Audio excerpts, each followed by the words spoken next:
kumekuwa na vitisho kwa muda mrefu kwamba tarehe 9 kutakuwa na maandamano mengine makubwa.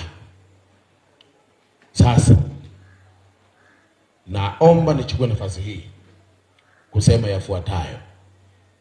Ndugu zangu, wale ambao ni wenye viti wa mashina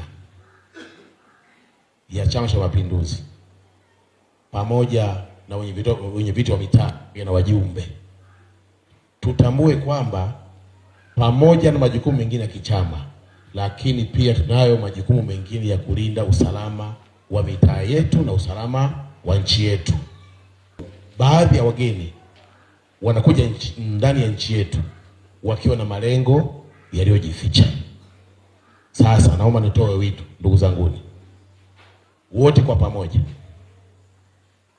wenye viti wa mashina, wenye viti wa mitaa na wajumbe wa mitaa yetu, tuhakikishe kwamba kuanzia sasa tunawatazama wageni wetu kwa macho mawili mawili wanaokuja kwenye mitaa yetu.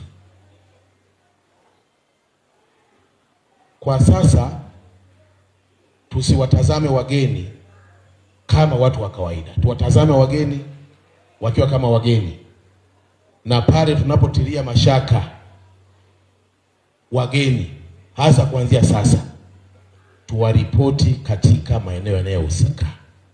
Waripoti kwa wenye viti wa serikali za mitaa, na ukiona hatari zaidi waripoti katika vituo vya polisi vilivyo karibu. Na kikubwa kabisa, ukiona wageni ambao huwaelewi, mara moja peleka taarifa polisi, kwa sababu yawezekana wakawa ndio wale ambao walituletea shida kubwa tarehe 29 ya mwezi wa 10.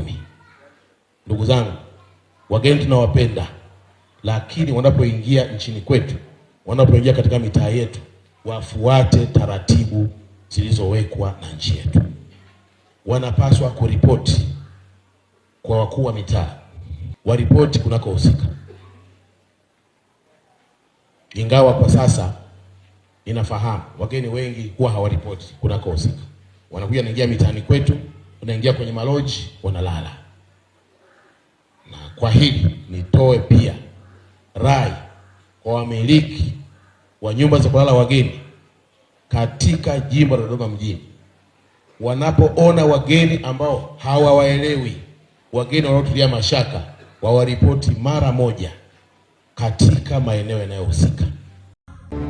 Usisahau kusubscribe na kugusa alama ya kengele ili uwe wa kwanza kupata taarifa zetu kila tunapoweka Msomi News.